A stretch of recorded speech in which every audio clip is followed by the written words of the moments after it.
All right, welcome back now. Have you ever considered getting a breast enlargement surgery? How about multiple surgeries, say 12 or so?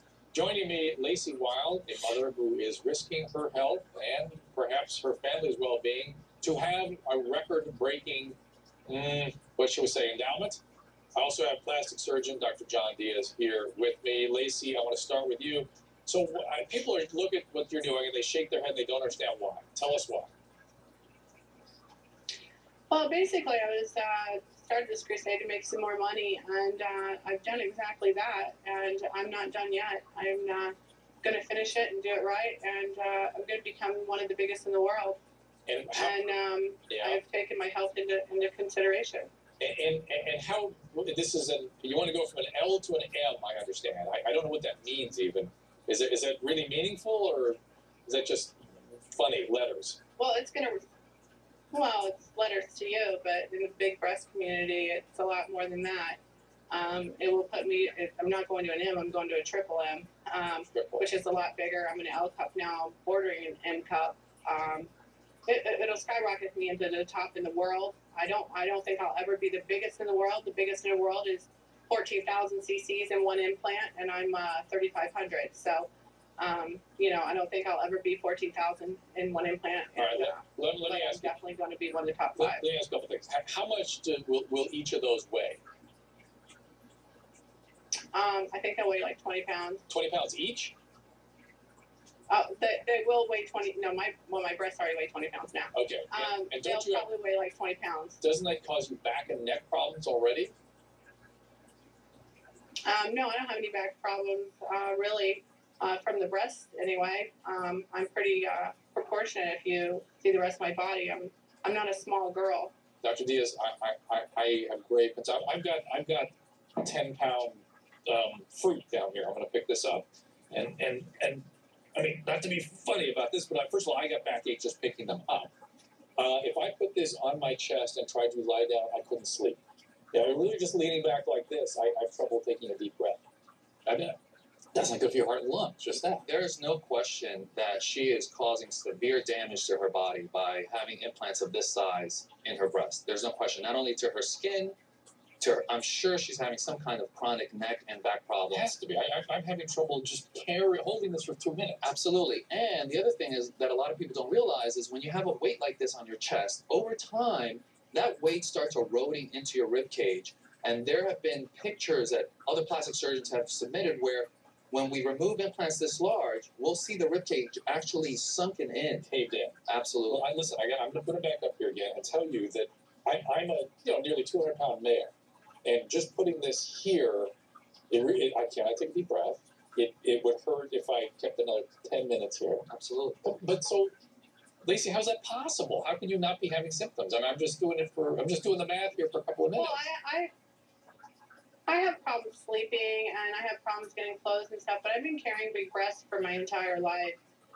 So I did it gradually. I didn't do it all at one time. So I've been doing this for quite a long time. Now, recently, I did add it, 10 pounds. But just recently, I got my butt done, too, and I have a big butt, and I have my, I'm a strong girl. I'm not a weak little girl. And, I'm 5'7", almost 5'8", and I weigh like 140, so, and that's, I'm not a small girl, so I can handle the weight. I'm just saying, Lacey. I'm just saying. I weigh 190, and I'm trouble holding the weights. I'd give to my stage manager. But let me take some calls, and we'll just take a couple questions about this, see what people think. Denise in California. Denise.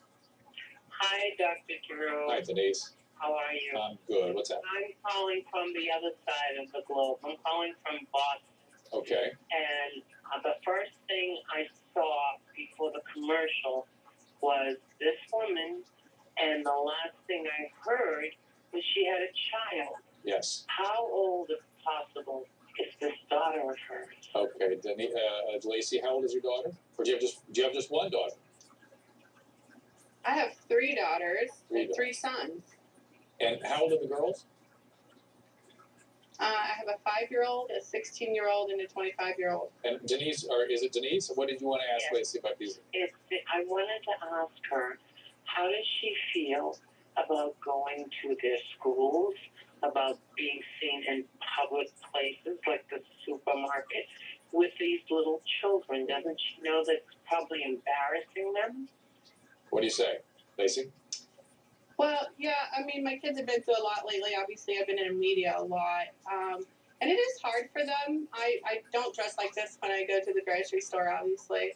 And, it's hard for them, but they've always known me to look like this. So, they're kind of used to it. Now, people, they gasp when they see me, of course. But, it's good. Everybody has their own thing to deal with and make their own sacrifices. And this is just what we're doing to live. This is for this. You're saying, Lacey, this is for money. You couldn't live without this. You couldn't send your kids to college. Is that what to believe? Right. Okay. Hold on. Yeah. Well, I was doing that. I was living without my boobs for I had smaller boobs.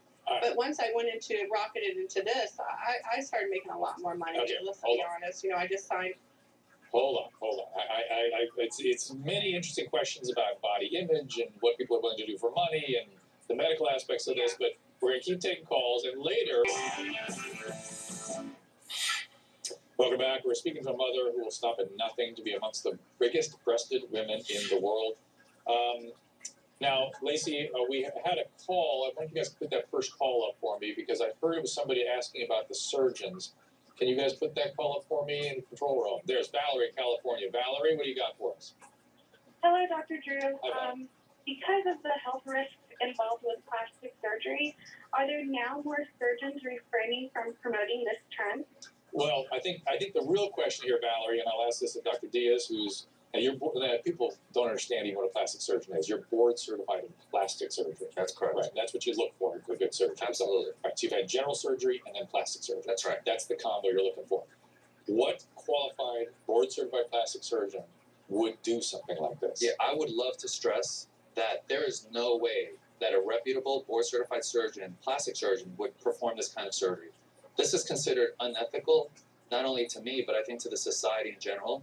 And we would frown upon this. And I think the medical board would actually try to punish the surgeon that did this if they could find it. Well, Lacey, so where do you get this done? Do you have to leave the country to do it? It's a secret. No, I'm actually getting my next surgery here in the United States. So is this a board certified plastic surgeon, or we don't know? You know what Of course it is. I don't promote anyone getting any type of surgery anywhere but by someone that's board certified. And I frown upon anyone that's getting something in someone's house or anything like that. Right. We're going to talk about that. We're going to talk about that after we leave you and talk to this next woman. But now, in order for those things those 12-pound or whatever they are pound implants to sort of stay in place, you must have to have some sort of internal bra put in as well, right? Something structurally put into your body to hold them up. Yeah. Yeah, I do have an internal bra put in. I had that put in when I went up this big. Okay. What's that? So I look like this without a bra. Okay. That makes sense because there's no way the human skin can withstand that amount of weight. So you would have to somehow reinforce that. And just think about that. The fact that you have to reinforce the skin to hold up that weight, it's so unethical. It's unbelievable. It's non-biological. All right, on the phone, we now have Lacey's daughter, Britney. Now, Britney, I just wanted to know what your mom's choices were doing to her kids. I mean, your mom seems like a lovely woman, but she's making some wild choices. What does this mean to you? I think it's brought a lot of attention to the kids that maybe they don't want. And, when I was growing up, she obviously had large breasts still. And, of course, all my male friends were gaga over her. So I think the kids now have it a lot worse. But, we all see her as mom and not some public figure. So it's just a little bit annoying to the kids. Now, my understanding is, though, one of my producers told me that you yourself were going to have some plastic surgery done. Do you think your mom's choices has figured into what it is you want to do? I don't think so. I went in for my first surgery, and she did help me. I got a D cup, but I didn't really get the shape that I wanted, so I am going bigger. Oh, there you are there. That's a picture we have of you. And again, you're all lovely women. You seem like very nice women, but Dr. Diaz, they're getting into this in such a big way, literally. And these surgeries are not a one-time thing. They're going to have revisions and applications. That's what she doesn't realize, and they don't realize is by undergoing all these procedures and at these extreme sizes, they're putting their health at risk. It's not only their breast, but their health. All right, Britney, I appreciate you joining us. I want to get to a viewer call real quick here. Barbara in Virginia, what do you got? Hi, Dr. Drew. It's great to talk to you. Thank you. I must say, though, that woman looks like a cartoon character, and I just can't understand why someone would want to get so ginormous, almost like a freak show. Well, then, Barbara, it's an interesting question. And Lacey, I only got about a minute left, but let me ask you this. I have my own theory that some women, they become what I call female cross-dressers. That is to say, they over-feminize themselves the way a male cross-dresser would. They just happen to be females. Can you relate to that idea? Yeah, you know, the last time I talked to you, we talked about that, and I wasn't sure what it was, but I agree with that. Now, I want to look like Jessica Rabbit. I want to look like this. This is just my choice. I don't push it on anyone, but I'm making a lot of money. I just signed a contract with a major network. You're going to see a lot more of me on TV. You know, I am a really good mom, and hopefully everybody gets to see that. And I make sure that my health is number one, because you know what? My kids are number one. Okay. Oh, I know I was going to die. All right. Okay? All right. Well, I know you don't have the intention to die, but Dr. Diaz and I have concerns that in spite of your intention, that may happen.